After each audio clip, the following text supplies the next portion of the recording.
मेरा नाम प्रिया है। आज से 3 साल पहले मेरी जिंदगी बिल्कुल अलग थी। मैं एक मिडिल क्लास फैमिली से थी और मेरे माता पिता ने बहुत मेहनत करके मुझे पढ़ाया था। मैंने बीकॉम किया था और एक छोटी सी कंपनी में जॉब करती थी। मेरी शादी अमित से हुई थी। अमित एक स्मार्ट और हैंडसम लड़का था। उसका अपना छोटा सा बिजनेस था, एक गारमेंट्स की दुकान।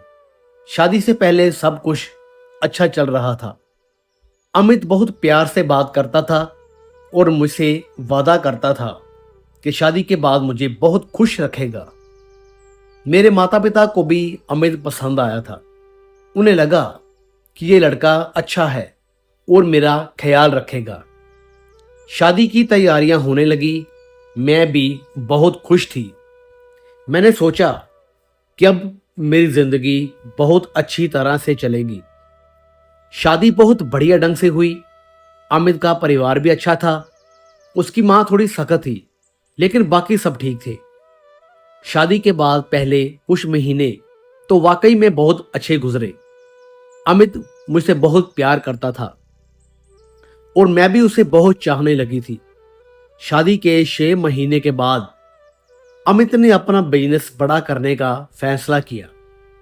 उसने एक बड़ी दुकान ली और बहुत सारा स्टॉक मंगवाया। उसने बैंक से लोन भी ले लिया। मैंने उसे कहा कि इतनी जल्दबाजी ना करे, लेकिन उसने मेरी बात नहीं सुनी। तुम औरत हो, तुम्हें बिजनेस की समझ नहीं है, उसने एक दिन कहा। मुझे उसकी ये बात बुरी लगी, लेकिन मैं चुप रह गई। मैंने सोचा कि शायद वो सही है। मैं बस एक अकाउंटेंट थी। बिजनेस के बारे में मुझे ज्यादा नहीं पता था, लेकिन मेरा डर सच हो गया। 3 महीने के अंदर ही अमित का बिजनेस डूबने लगा। उसने जो माल मंगवाया था वो बिक नहीं रहा था। मार्केट में बहुत मंदी आ गई थी। हर दिन घाटा हो रहा था। अमित बहुत परेशान रहने लगा। घर का माहौल खराब होने लगा। अमित हर वक्त चिड़चिड़ा सा रहता था। छोटी छोटी बातों पर गुस्सा करता था। मैं उसे समझाने की कोशिश करती, लेकिन वो सुनता नहीं था। धीरे धीरे उसका व्यवहार मेरे साथ बदलने लगा। एक दिन मेरी सास ने मुझसे कहा, जब से तुम इस घर में आई हो तब से घर में मुसीबतें ही आ रही हैं। शायद तुम्हारी किस्मत खराब है। मुझे बहुत बुरा लगा। मैं रोने लगी। मैंने अमित से शिकायत भी की, लेकिन उसने कुछ नहीं कहा। धीरे धीरे मुझे एहसास होने लगा कि अमित भी मुझे ही दोष दे रहा है। 6 महीने के बाद अमित का सारा बिजनेस पूरी तरह से बर्बाद हो गया। उसका सारा पैसा डूब गया। वो कर्ज में भी डूब गया था। लोग उसके घर आकर पैसे मांगते थे। हर दिन कोई ना कोई आता और बदतमीजी करता। अमित पूरी तरह से टूट चुका था। उसने शराब पीना शुरू कर दिया। घर आकर मुझ पर चिल्लाता रहता। एक दिन नशे में उसने मुझे धक्का भी दे दिया।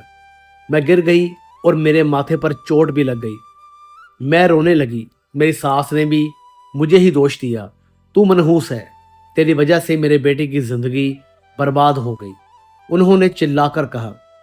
मैंने अपने माता पिता को फोन किया। पापा आए और अमित से बात की, लेकिन अमित नहीं माना। उसने कहा कि सब कुछ मेरी वजह से हुआ है। जब से मैंने इससे शादी की है तब से मेरी जिंदगी बर्बाद हो गई, उसने मेरे पिताजी के सामने ही कहा। और फिर वो दिन आया जो मेरी जिंदगी का सबसे बुरा दिन था। एक शाम अमित घर आया। उसकी आंखें लाल थी और वो नशे में था। उसने मुझसे कहा, प्रिया, मैं तुम्हें तलाक देना चाहता हूं। तुम मनहूस हो। तुम्हारी वजह से मेरी जिंदगी बर्बाद हो गई। मेरे पैरों तले से जमीन खिसक गई। मैं उसके पैरों में गिर गई और रोने लगी। अमित, प्लीज ऐसा मत करो। मुझसे क्या गलती हो गई? लेकिन उसने मेरी एक ना सुनी। मेरी सास भी खड़ी थी और उन्होंने भी अमित का ही साथ दिया। हाँ, तू चली जा यहां से। तेरी वजह से ही हमारा घर बर्बाद हो गया। मैं टूट चुकी थी। मैंने अपने पिताजी को फोन किया। वो आए और मुझे ले गए। मैं रोती हुई उस घर से निकली जिसे मैंने अपना समझा था। मेरी शादी खत्म हो गई थी। और मेरी जिंदगी भी बर्बाद हो गई थी। मैं अपने माता पिता के घर आ गई। मेरी हालत बहुत खराब थी। मैं रोज रोती रहती थी। कई दिनों तक मैंने कुछ खाया पिया नहीं। मुझे लगता था कि मेरी जिंदगी खत्म हो गई है। पापा और माँ बहुत परेशान रहते थे। वे मुझे समझाते कि ये मेरी गलती नहीं है, लेकिन मेरा मन नहीं मानता था। मुझे लगता था कि शायद सच में मैं मनहूस हूँ। शायद मेरी वजह से अमित का नुकसान हुआ। रातों को नींद नहीं आती थी। मैं रोती रहती थी और अमित की यादें मुझे तड़पाती रहती थी। मुझे वो दिन याद आते जब वो मुझसे बेहद प्यार करता था। क्या वो सब झूठ था? क्या उसने सच में मुझसे कभी प्यार किया ही नहीं? 2 महीने ऐसे ही गुजर गए। मैं घर में बैठी रहती थी और कुछ नहीं करती थी।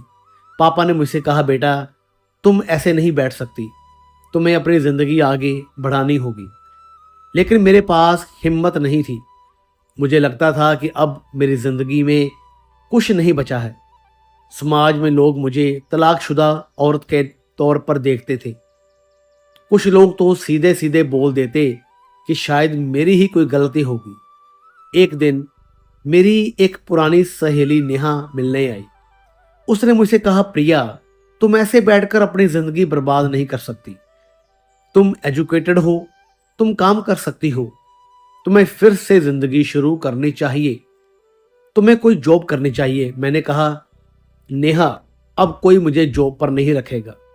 3 साल का गैप हो गया है, कोशिश तो करो, नेहा ने कहा। उसने मुझे कुछ जॉब एड्स दिखाई। मैंने सोचा कि शायद नेहा सही कह रही है। मुझे अपनी जिंदगी फिर से शुरू करनी होगी। मैं ऐसे नहीं बैठ सकती। अगले दिन से मैंने जॉब ढूंढना शुरू किया। मैंने बहुत सारी जगहों पर अप्लाई किया। कुछ जगह इंटरव्यू भी हुए, लेकिन किसी ने भी सिलेक्ट नहीं किया। या तो उन्हें मेरा गैप दिखता था या फिर मेरे तलाकशुदा होने की बात सुनकर वे मना कर देते थे। मैं हताश हो रही थी, लेकिन मैंने हार नहीं मानी। मैं रोज जॉब ढूंढती रहती थी। 1 महीने के बाद मुझे एक छोटी सी टेक्सटाइल फैक्ट्री में अकाउंटेंट की जॉब मिल गई। सैलरी बहुत कम थी, सिर्फ 15,000 रुपये महीना। फैक्ट्री के मालिक का नाम राहुल मल्होत्रा था। वो एक 35-40 साल का आदमी था। उसकी शक्ल पर हमेशा गंभीरता रहती थी। वो ज़्यादा बात नहीं करता था। जब उसने मेरा इंटरव्यू लिया तो उसने मुझसे बस काम से जुड़े ही सवाल पूछे। उसने मेरी पर्सनल लाइफ के बारे में कुछ नहीं पूछा। मैंने पूरी लगन से काम करना शुरू किया। मैं रोज सुबह 9 बजे पहुंच जाती थी और शाम 7 बजे तक काम करती थी। मैं फैक्ट्री के सभी अकाउंट्स को बहुत ध्यान से संभालती थी। मुझे लगता था कि अगर मैं अच्छा काम नहीं करूंगी तो मुझे यहां से भी निकाल देंगे। फैक्ट्री की हालत ठीक नहीं थी, काम बहुत कम था और कई बार वर्कर्स की सैलरी देने में भी प्रॉब्लम होती थी। राहुल सर बहुत परेशान रहते थे। मैं उन्हें देखती थी और सोचती थी कि ये आदमी कितनी मेहनत कर रहा है। एक दिन मैंने फैक्ट्री के अकाउंट्स को अच्छे से चेक किया। मुझे कुछ गलतियां दिखी। पिछले अकाउंटेंट ने कुछ गलत एंट्रीज की थी, जिसकी वजह से पैसों का हिसाब सही नहीं था। मैंने ये बात राहुल सर को बताई। राहुल सर ने जब सब कुछ चेक किया और पाया कि मैं सही कह रही थी, उन्होंने कहा, प्रिया तुमने अच्छा काम किया। तुम्हारी वजह से हमें पता चला कि असली प्रॉब्लम कहाँ है। मैंने मुस्कुराकर कहा, सर ये मेरा काम है। उस दिन के बाद राहुल सर मुझ पर थोड़ा ज्यादा भरोसा करने लगे। वो मुझसे बिजनेस से जुड़ी बातें डिस्कस करते थे। मैं भी अपने आइडियाज शेयर करती थी। मेरे ज्वाइन करने के 2 महीने के बाद फैक्ट्री में एक बड़ा ऑर्डर आया। एक बड़ी कंपनी ने हमसे बहुत सारे कपड़े मंगवाने का ऑर्डर दिया। राहुल सर बहुत खुश थे। हमने पूरी मेहनत करके उस ऑर्डर को पूरा किया। कंपनी को हमारा काम बहुत पसंद आया और उन्होंने और ऑर्डर दिए। धीरे धीरे फैक्ट्री में काम बढ़ने लगा। राहुल सर ने ज़्यादा वर्कर्स रखे और नई मशीनें भी खरीदी। 6 महीने में फैक्ट्री का मुनाफा दो गुना हो गया। राहुल सर ने मेरी सैलरी भी बढ़ा दी, 15,000 से 25,000। मैं बहुत खुश थी। मुझे लग रहा था कि मेरी जिंदगी फिर से लाइन पर आ रही है। एक साल के बाद राहुल सर ने दूसरी फैक्ट्री खोल ली। उन्होंने मुझे दोनों फैक्ट्रियों का अकाउंट्स हेड बना दिया। अब मेरी सैलरी 40,000 हो गई थी। मैं बहुत मेहनत से काम कर रही थी। एक दिन राहुल सर ने मुझसे कहा, प्रिया, जब से तुम आई हो तब से फैक्ट्री में बहुत तरक्की हुई है। तुम्हारी वजह से सब कुछ ठीक हो रहा है। मुझे लगता है कि तुम मेरे लिए लकी हो। मुझे उनकी बात सुनकर अजीब लगा। अमित ने मुझे मनहूस कहा था और यहाँ राहुल सर कह रहे थे कि मैं लकी हूँ। मैं कुछ नहीं बोली, बस मुस्कुरा दी। 2 साल के बाद राहुल सर के पास 5 फैक्ट्रियां हो गई। उनका बिजनेस बहुत बड़ा हो गया था। वो अब करोड़ों में खेल रहे थे और मैं उनकी कंपनी की सीनियर अकाउंट्स मैनेजर बन गई थी। मेरी सैलरी 80,000 रुपये महीना हो गई थी। एक दिन राहुल सर ने मुझे अपने ऑफिस में बुलाया। मैं गई तो देखा कि वो बहुत सीरियस लग रहे थे। मैं घबरा गई। मुझे लगा कि शायद कोई गलती हो गई है। प्रिया, बैठो, उन्होंने कहा। मैं बैठ गई। मेरा दिल तेज तेज धड़क रहा था। राहुल सर ने एक लंबी सांस ली और फिर बोले, प्रिया, मैं तुमसे कुछ कहना चाहता हूँ। ये बात मैंने अब तक किसी को नहीं बताई है। मैं चुपचाप सुन रही थी। जब तुम यहाँ आई थी तब मेरी फैक्ट्री लगभग बंद होने वाली थी। मैं बहुत परेशान था। मेरा कर्ज बढ़ता जा रहा था और कोई रास्ता नहीं दिख रहा था। लेकिन जब से तुम आई हो मेरी किस्मत ही बदल गई। तुमने ना सिर्फ मेरे अकाउंट्स को ठीक किया, बल्कि तुम्हारे आने के बाद मेरे बिजनेस में भी बरकत आ गई। मैं हैरान थी। मुझे नहीं पता था कि उस वक्त फैक्ट्री की हालत इतनी खराब थी। राहुल सर ने आगे कहा, प्रिया, मैंने पिछले 3 सालों में तुम्हें बहुत करीब से देखा है। तुम बहुत मेहनती हो, ईमानदार हो और बहुत समझदार हो। मुझे तुम्हारा साथ बहुत अच्छा लगता है। मेरा दिल और तेज धड़कने लगा। मुझे समझ नहीं आ रहा था कि वो क्या कहना चाहते हैं। प्रिया, राहुल सर ने रुक कर कहा, मैं तुमसे शादी करना चाहता हूं। मैं सन्न रह गई। मुझे यकीन नहीं हो रहा था कि मैंने क्या सुना। राहुल सर ने कहा, मुझे पता है कि तुम तलाकशुदा हो। मुझे यह भी पता है कि तुम्हारे साथ बहुत बुरा हुआ है, लेकिन मैं तुम्हें वो सब भुलाना चाहता हूं। मैं तुम्हें खुश रखना चाहता हूं। मैं कुछ बोल नहीं पा रही थी। मेरी आंखों में आंसू आ गए। प्रिया, मुझे तुमसे प्यार हो गया है, राहुल सर ने कहा। मैं उनके ऑफिस से बाहर निकल आई। मेरा दिमाग घूम रहा था। मुझे समझ नहीं आ रहा था कि क्या करूं। एक तरफ राहुल सर एक अच्छे इंसान थे, उन्होंने मुझे इज्जत दी थी और मेरी कदर की थी, लेकिन दूसरी तरफ मेरा दिल अभी भी टूटा हुआ था। मैं घर आई और अपने कमरे में बैठ गई। मुझे अमित याद आ गया। उसने मुझे मनहूस कहा था और तलाक दे दिया था, और अब राहुल सर कह रहे थे कि मैं उनके लिए लकी हूं। मैंने अपने पापा से बात की। उन्होंने कहा, बेटा, ये तुम्हारी जिंदगी है, फैसला तुम्हें ही करना होगा। लेकिन मैं तुमसे एक बात कहूंगा, राहुल एक अच्छा इंसान लगता है। उसने तुम्हारी इज्जत की है। ऐसे लोग आजकल बहुत कम मिलते हैं। माँ ने भी कहा, प्रिया, तुम्हें अपनी जिंदगी आगे बढ़ानी होगी। तुम हमेशा अतीत में नहीं रह सकती। मैं रात भर सोचती रही। मुझे अमित की बातें याद आ रही थी। तुम मनहूस हो। क्या सच में मैं मनहूस थी? नहीं। राहुल सर के यहाँ काम करने के बाद उनका बिजनेस बड़ा था। शायद मैं मनहूस नहीं थी। शायद अमित ने अपनी गलतियों की सजा मुझे दी थी। अगली सुबह मैंने अपना फैसला कर लिया। मैं राहुल सर के ऑफिस में गई। सर, मैं आपकी बात का जवाब देने आई हूँ, मैंने कहा। राहुल सर ने मुझे देखा। उनकी आंखों में उम्मीद थी, लेकिन साथ ही घबराहट भी। सर, मैं आपकी इज्जत करती हूँ। आपने मुझे इज्जत दी है जब पूरी दुनिया ने मुझे मनहूस कहा, लेकिन मुझे थोड़ा वक्त चाहिए। मैं अभी पूरी तरह से तैयार नहीं हूँ। राहुल सर ने मुस्कुराते हुए कहा, मैं समझ सकता हूँ प्रिया, तुम जितना वक्त चाहो ले सकती हो। मैं इंतजार करूंगा। 3 महीने बाद एक दिन मुझे एक अनजान नंबर से कॉल आई। मैंने फ़ोन उठाया तो दूसरी तरफ से एक आदमी की आवाज़ आई, प्रिया जी, मैं रोहन बोल रहा हूँ। मैं अमित का दोस्त था। मुझे अचानक से अमित की याद आ गई। मेरे हाथ कांपने लगे। मैं आपको कुछ बताना चाहता हूँ, रोहन ने कहा। अमित अब बहुत बुरी हालत में है।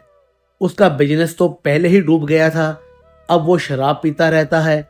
उसकी माँ भी बहुत बीमार है। वो बहुत परेशान है। तो मुझे बताने की क्या जरूरत थी, मैंने कहा। प्रिया जी, अमित को अब एहसास हो गया है कि उसने आपके साथ बहुत गलत किया।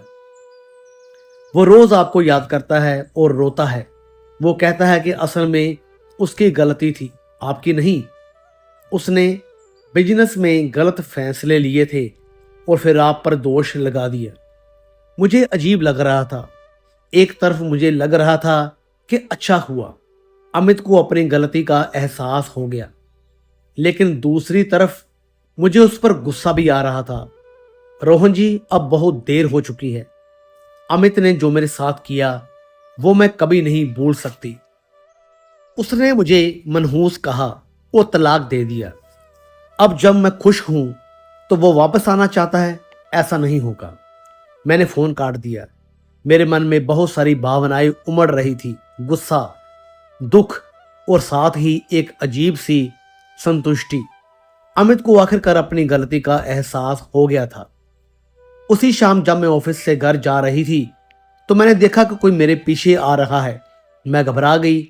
मैंने पीछे मुड़कर देखा तो मेरे होश उड़ गए। वो अमित था, लेकिन ये वो अमित नहीं था जिसे मैं जानती थी। उसकी हालत बहुत खराब थी। उसकी दाढ़ी बड़ी हुई थी, कपड़े मैले थे और आंखों में एक गहरा दर्द था। वो बिल्कुल टूट चुका लग रहा था। प्रिया, प्लीज मुझसे एक बार बात कर, उसने रुकते रुकते कहा। मैं वहीं खड़ी रह गई। मेरे पैर जैसे जम गए हों। प्रिया, मैंने तुम्हारे साथ बहुत गलत किया, मुझे माफ कर दो, अमित ने कहा। उसकी आंखों में आंसू थे। मैंने गहरी सांस ली। अमित, अब कुछ नहीं बचा है हमारे बीच। तुमने मुझे मनहूस कहा था। तुमने कहा था कि मेरी वजह से तुम्हारी जिंदगी बर्बाद हो गई, और अब मैं गलत था प्रिया, मैं बहुत गलत था, अमित ने रोते हुए कहा।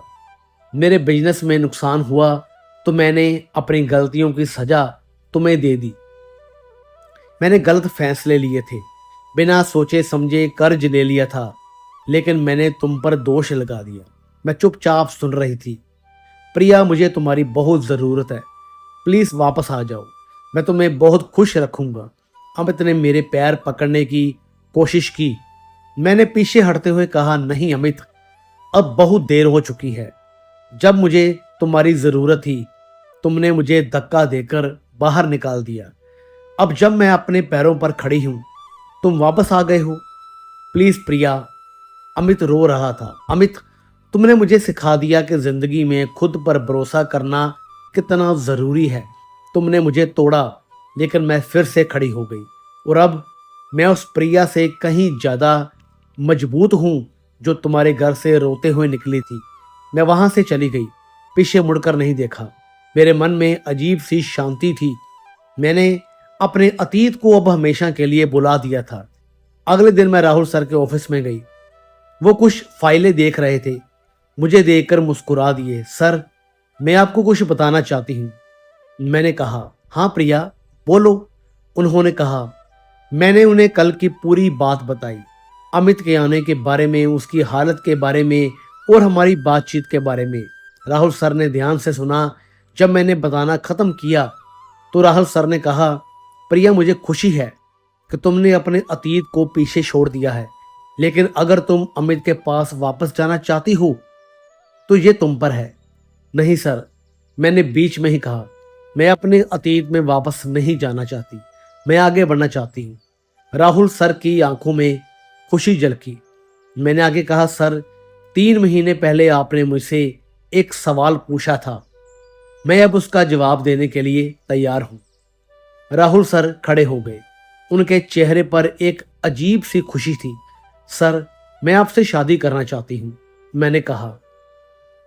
आपने मुझे तब संभाला जब मैं टूट चुकी थी। आपने मुझे इज्जत दी, मुझे अपनी काबिलियत दिखाने का मौका दिया। आपने मुझे एहसास दिलाया कि मैं मनहूस नहीं हूँ। राहुल सर की आंखों में खुशी के आंसू आ गए। उन्होंने मेरे करीब आकर मेरा हाथ पकड़ा। प्रिया, तुम नहीं जानती कि मैं कितने दिनों से यह सुनना चाह रहा था। उन्होंने भावुक होकर कहा, मैं वादा करता हूं कि मैं तुम्हें हमेशा खुश रखूंगा। तुम्हें कभी मेरी वजह से कोई तकलीफ नहीं होगी। मैंने पहली बार राहुल सर की आंखों में गहराई से देखा। इन आंखों में सच्चाई थी, प्यार था और सबसे जरूरी इज्जत थी। यही वो चीज थी जो अमित की आंखों में कभी नहीं थी। राहुल सर ने मुझे बैठने को कहा। फिर उन्होंने कहा, प्रिया, मैं तुम्हें कुछ और बताना चाहता हूँ। कुछ ऐसी बातें जो मैंने अब तक किसी को नहीं बताई। मैं ध्यान से सुनने लगी। जब तुम यहाँ आई थी तब मैं भी एक टूटा हुआ इंसान था। राहुल सर ने कहा, मेरी भी शादी हुई थी। मेरी पत्नी का नाम अनु था। हम बहुत खुश थे, लेकिन एक एक्सीडेंट में उसकी मौत हो गई। उसके बाद मैं बिल्कुल टूट गया था। मुझे अपने बिजनेस में भी मन नहीं लगता था। मुझे यह सुनकर बहुत दुख हुआ। मुझे नहीं पता था कि राहुल सर के साथ इतना कुछ हुआ है। जब तुम आई तो मुझे लगा कि शायद भगवान ने मुझे एक और मौका दिया है। राहुल सर ने कहा, तुम्हारी मेहनत और लगन देखकर मुझे फिर से जीने की इच्छा वजह मिल गई। तुम्हारे आने के बाद ना सिर्फ मेरा बिजनेस बढ़ा, बल्कि मेरी जिंदगी में भी रोशनी आ गई। मेरी आंखों में आंसू आ गए। मैंने राहुल सर का हाथ पकड़ा। सर, मैं आपका दर्द समझ सकती हूँ। मैंने भी बहुत कुछ झेला है, लेकिन अब हम दोनों एक दूसरे का सहारा बनेंगे, मैंने कहा। राहुल सर ने मेरा हाथ अपने दोनों हाथों में ले लिया। उनकी आंखें भावुक हो गई थी। प्रिया, मैं तुम्हें बताना चाहता हूं कि पहली बार जब मैंने तुम्हें देखा था तब मुझे तुम्हारी आंखों में एक गहरा दर्द दिखा था। मुझे पता था कि तुमने कुछ बुरा सहा है, लेकिन मुझे यह भी दिखा कि तुम में हार मानने की बजाय लड़ने की भी हिम्मत है। यही बात मुझे तुम्हारी तरफ खींचती रही। मैं सुनती रही। राहुल सर की बातें मेरे दिल को छू रही थी, और जब मैंने तुम्हें काम करते हुए देखा तो मैं और भी प्रभावित हुआ। तुम सिर्फ एक अच्छी अकाउंटेंट नहीं थी, तुम एक समझदार और दूरदर्शी इंसान थी। तुमने मेरे बिजनेस को जिस तरह से संभाला वो कमाल था। राहुल सर ने मेरे चेहरे की तरफ देखा। उनकी आंखों में गहरा प्यार था। प्रिया, मैं नहीं कहूंगा कि मुझे तुमसे पहली नजर में प्यार हो गया। नहीं, यह प्यार धीरे धीरे बढ़ा। जब मैंने तुम्हें रोज देखा, तुम्हारी मेहनत देखी, तुम्हारी ईमानदारी देखी, तब मुझे एहसास हुआ कि मैं तुम्हारे बिना नहीं रह सकता।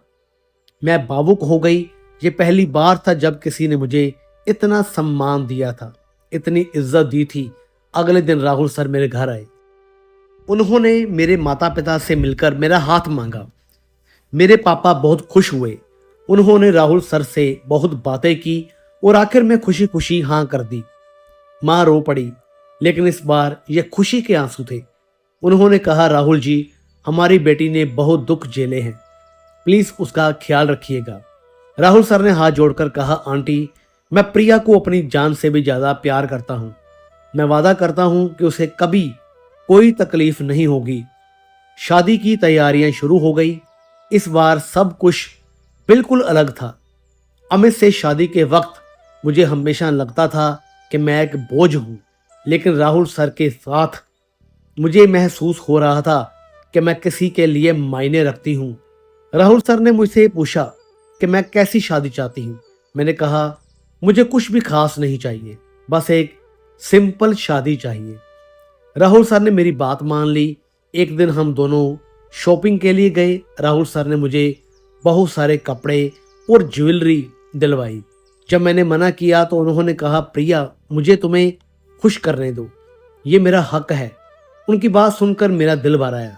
अमित ने कभी मेरी खुशी के बारे में नहीं सोचा था, लेकिन राहुल सर हर पल मेरी खुशी का ख्याल रखते थे।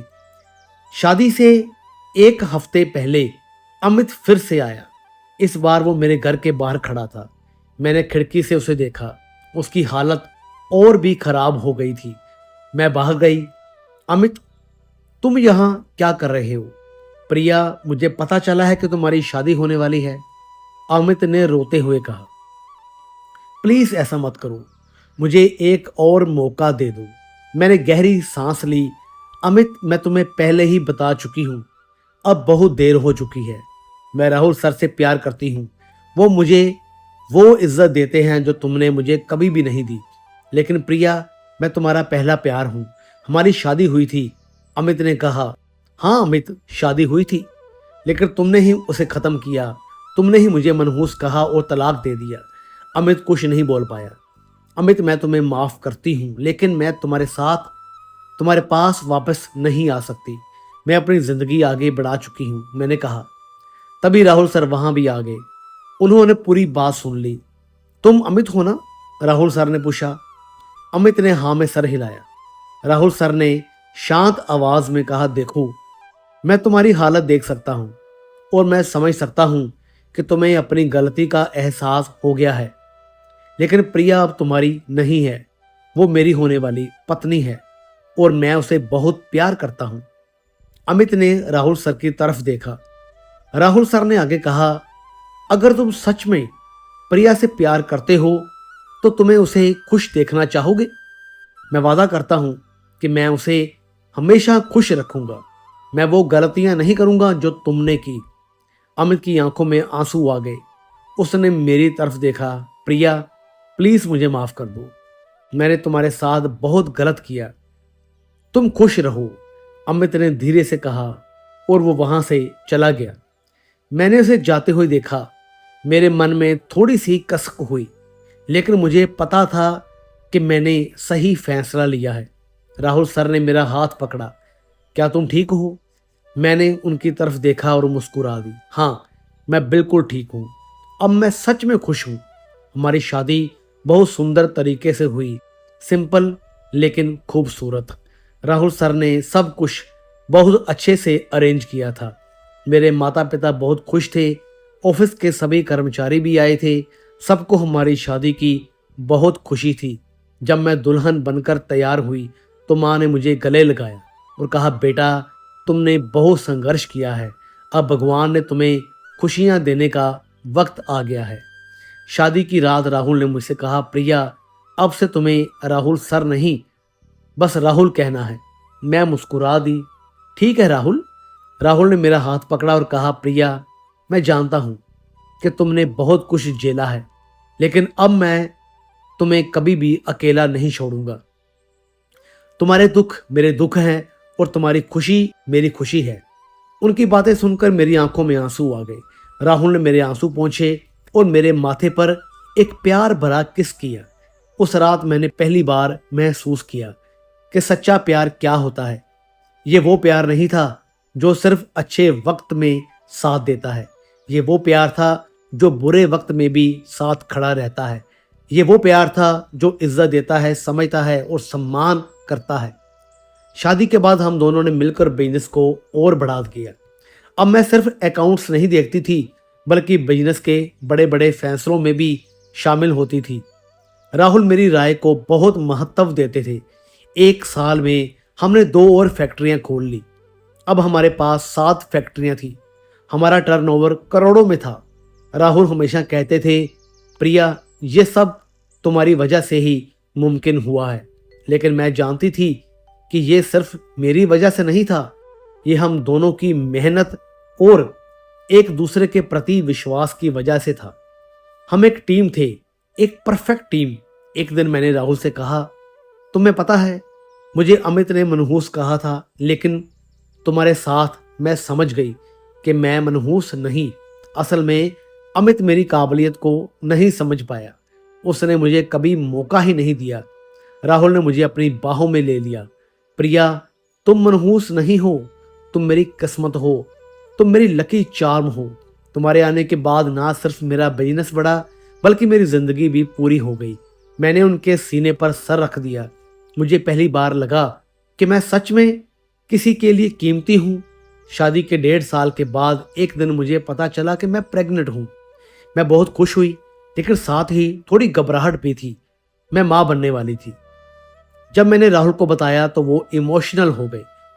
उन्होंने मुझे कसकर गले लगाया और कहा, प्रिया, तुमने मुझे सब कुछ दे दिया। अब तुम मुझे एक बच्चा भी दे रही हो। मैं दुनिया का सबसे खुश नसीब इंसान हूँ। उन 9 महीनों में राहुल ने मेरा बहुत ख्याल रखा।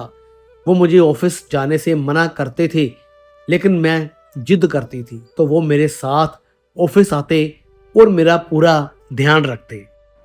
एक दिन जब हम ऑफिस में बैठे थे तो मुझे अचानक से दर्द महसूस हुआ। राहुल घबरा गए और तुरंत मुझे हॉस्पिटल ले गए। कुछ घंटों के बाद मैंने एक बच्ची को जन्म दिया। जब राहुल ने पहली बार अपनी बेटी को देखा तो उनकी आंखों में खुशी के आंसू थे।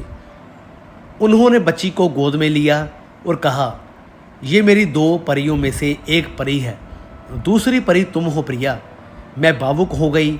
ये वो पल था जिसका मैंने हमेशा से सपना देखा था। एक प्यारा सा परिवार, एक प्यारा पति और अब एक प्यारी सी बेटी। हमने बेटी का नाम आशा रखा क्योंकि उसने मेरी ज़िंदगी में नई आशा भर दी थी। आशा जब 6 महीने की हो गई तब एक दिन मैं उसे लेकर बाजार गई थी। तभी अचानक मेरी नज़र एक आदमी पर पड़ी जो सड़क के किनारे बैठा था। मैंने ध्यान से देखा, वो अमित था। उसकी हालत बहुत बुरी थी। उसके कपड़े फटे पुराने थे और वो भीख मांग रहा था। मेरा दिल दुख से भर गया। चाहे उसने मेरे साथ जितना भी बुरा किया हो, लेकिन एक वक्त वो मेरा पति था। मैं उसके पास गई। अमित ने मुझे पहचान लिया। उसकी आंखों में शर्म थी। प्रिया, तुम? वो कुछ कह नहीं पाया। मैंने अपने पर्स से कुछ पैसे निकाले और उसे दिए। अमित, ये लो और अपना ख्याल रखो। अमित ने पैसे नहीं लिए। उसने कहा, नहीं प्रिया, मैं तुम्हारी भीख नहीं ले सकता। मैंने तुम्हारे साथ बहुत बुरा किया है। अमित, ये भीख नहीं है, ये एक इंसान की दूसरे इंसान की मदद है। मैंने कहा। अमित की नज़र आशा पर पड़ी। तुम्हारी बेटी है? हाँ, मैंने कहा। बहुत प्यारी है, अमित ने धीरे से कहा। उसकी आंखों में पछतावा था। प्रिया, काश मैंने तुम्हारी कदर की होती। काश मैंने तुम्हें मनहूस नहीं कहा होता। आज शायद ये बच्ची मेरी होती। मैंने गहरी सांस ली। अमित, जो हो गया सो हो गया, लेकिन तुम अपनी ज़िंदगी अभी भी संवार सकते हो। हिम्मत मत हारो। मैंने उसे पैसे दिए और अपना फ़ोन नंबर भी दिया। अगर कभी ज़रूरत हो तो कॉल कर लेना। अमित की आंखों में आंसू आ गए। तुम इतनी अच्छी कैसे हो प्रिया? मैंने तुम्हारे साथ इतना बुरा किया फिर भी तुम? क्योंकि अमित, मैंने सीख लिया है कि नफरत से कुछ नहीं होता। माफ़ करना और आगे बढ़ना ज़रूरी है। मैंने कहा। मैं वहाँ से चली आई। घर आकर मैंने राहुल को सब कुछ बता दिया। राहुल ने मेरा हाथ पकड़ा और कहा, तुमने सही किया प्रिया, तुम्हारा दिल बहुत बड़ा है। 2 हफ्ते के बाद अमित ने मुझे फ़ोन किया। उसने कहा कि वो अपनी ज़िंदगी फिर से शुरू करना चाहता है। उसने पूछा कि क्या मैं उसकी कोई मदद कर सकती हूँ। मैंने राहुल से बात की। राहुल ने कहा, अगर वो सच में बदलना चाहता है तो हम उसकी मदद कर सकते हैं। हमने अमित को अपनी एक फैक्ट्री में सुपरवाइज़र की जॉब दे दी। शुरू में अमित बहुत हिचकिचाया, लेकिन फिर उसने मान लिया। वो अब मेहनत से काम करता था और धीरे धीरे अपनी ज़िंदगी सुधारने लगा। 6 महीने के बाद अमित ने अपना कर्ज भी चुकाना शुरू कर दिया। उसने शराब भी छोड़ दी। एक दिन उसने मुझे और राहुल को धन्यवाद देने के लिए बुलाया। प्रिया, राहुल सर, आप दोनों ने मुझे एक नई जिंदगी दी है। अमित ने कहा, मैं अपनी गलतियों से सीख गया हूं। अब मैं एक बेहतर इंसान बनूंगा। राहुल ने कहा, अमित, हम सबको दूसरा मौका मिलना चाहिए, बस इस मौके का सही इस्तेमाल करना। अमित की आंखों में आंसू थे। उसने मुझसे कहा, प्रिया, मैं तुमसे माफ़ी मांगता हूँ। मैंने तुम्हें मनहूस कहा था, लेकिन असल में मनहूस मेरी सोच थी। तुम तो हमेशा से ही एक अच्छी इंसान थी, मैं बस तुम्हारी कदर नहीं कर पाया। मैंने मुस्कुराते हुए कहा, अमित, मैंने तुम्हें बहुत पहले ही माफ़ कर दिया है। अब तुम भी अपने आप को माफ़ कर दो और आगे बढ़ो। आज मेरी ज़िंदगी बिल्कुल परफेक्ट है। मेरे पास एक प्यारा पति है जो मुझे बहुत प्यार करता है और मेरी इज्जत भी करता है। मेरी एक प्यारी सी बेटी है जो कि मेरी ज़िंदगी का सबसे बड़ा तोहफा है। मेरा एक सफल करियर है और मैं अपने पैरों पर खड़ी हूँ। जब मैं पीछे मुड़कर देखती हूँ तो मुझे लगता है कि जो कुछ भी मेरे साथ हुआ वो मुझे मजबूत बनाने के लिए हुआ। अमित ने मुझे मनहूस कहा था और तलाक दे दिया था। उस वक्त मुझे लगा था कि मेरी जिंदगी खत्म हो गई है, लेकिन असल में वो मेरी जिंदगी की नई शुरुआत थी। मैंने सीखा कि एक औरत का अस्तित्व किसी मर्द पर निर्भर नहीं है। हम अपनी किस्मत खुद लिख सकते हैं, हमें सिर्फ अपने आप पर भरोसा करना होगा। आज जब लोग मुझसे पूछते हैं कि मेरी सफलता का राज क्या है, तो मैं कहती हूँ मेहनत, ईमानदारी और खुद पर भरोसा। राहुल अक्सर कहते हैं कि मैं उनकी लकी चार्म हूँ, लेकिन मैं जानती हूँ कि मैं किसी की भी लकी या अनलकी चार्म नहीं हूँ। मैं बस एक इंसान हूँ जो कि मेहनत करती हूँ और अपनी जिम्मेदारियाँ पूरी करती हूँ। एक दिन मैं एक महिला सम्मेलन में बुलाई गई। वहां मुझसे कहा गया कि मैं अपनी कहानी शेयर करूं। मैंने अपनी पूरी कहानी सुनाई, कैसे मुझे मनहूस कहा गया और कैसे मुझे तलाक दिया गया और कैसे मैं फिर से खड़ी हुई। जब मैंने अपनी बात खत्म की तो हॉल में तालियों की गड़गड़ाहट गूंज उठी। बहुत सारी औरतें मेरे पास आई और कहा कि मेरी कहानी ने उन्हें बहुत प्रेरित किया है। एक औरत ने रोते हुए कहा कि मेरे पति भी मुझे मनहूस कहते हैं। मैं बहुत दुखी रहती हूँ, लेकिन आपकी कहानी सुनकर मुझे हिम्मत मिली है। मैंने उसका हाथ पकड़ा और कहा, बहन याद रखो कि तुम मनहूस नहीं हो। कोई भी इंसान मनहूस या लकी नहीं होता। हम अपनी मेहनत और काबिलियत से अपनी किस्मत बनाते हैं। अगर कोई तुम्हें नीचा दिखाता है तो ये उसकी सोच की कमी है, तुम्हारी नहीं। उस औरत की आंखों में एक नई चमक आ गई। उसने कहा, थैंक यू प्रिया जी, अब मैं भी अपने पैरों पर खड़ी होने की कोशिश करूंगी। उस दिन मुझे एहसास हुआ कि मेरी कहानी सिर्फ मेरी कहानी नहीं है, ये उन हजारों औरतों की कहानी है जिन्हें समाज ने, परिवार ने या उनके पति ने नीचा दिखाया है। लेकिन अगर हम हिम्मत से काम लें तो हम भी अपनी जिंदगी बदल सकते हैं।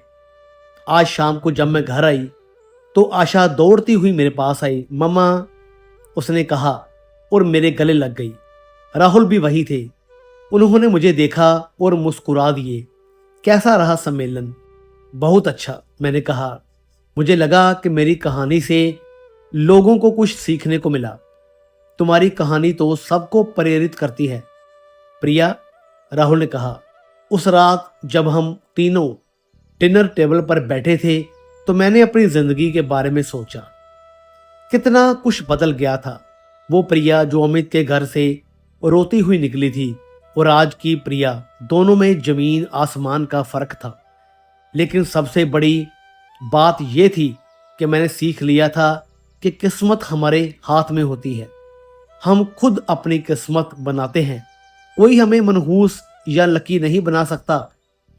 यह सब हमारी मेहनत, हमारी काबिलियत और हमारे फैसलों पर निर्भर करता है। राहुल ने मेरा हाथ पकड़ा। क्या सोच रही हो? बस यूं ही, मैंने मुस्कुराते हुए कहा। सोच रही थी कि किस्मत का खेल कितना अजीब है। किस्मत का खेल नहीं प्रिया, राहुल ने कहा, यह तुम्हारी मेहनत का नतीजा है। तुमने हार नहीं मानी, तुमने संघर्ष किया और इसीलिए आज तुम यहां हो। मैंने उनकी बात पर सोचा। हाँ, वो सही कह रहे थे। यह सब मेरी मेहनत का नतीजा था। अमित ने मुझे तोड़ने की कोशिश की थी, लेकिन मैं टूटी नहीं। मैं फिर से खड़ी हुई और ना सिर्फ खड़ी हुई बल्कि और मजबूत होकर खड़ी हुई। आशा ने मेरी तरफ देखा और कहा, मम्मा आई लव यू। मैंने उसे गले लगा लिया। मेरी आंखों में खुशी के आंसू थे। ये वो पल था जो मैंने हमेशा से चाहा था। एक प्यारा परिवार, प्यार, इज्जत और सुकून। तो दोस्तों, कैसी लगी आपको ये कहानी? वीडियो अच्छी लगी हो तो प्लीज़ लाइक करें, शेयर करें, चैनल को सब्सक्राइब ज़रूर करें। तो मिलेंगे फिर से एक और नई दिलचस्प कहानी के साथ। तब तक के लिए गुड बाय।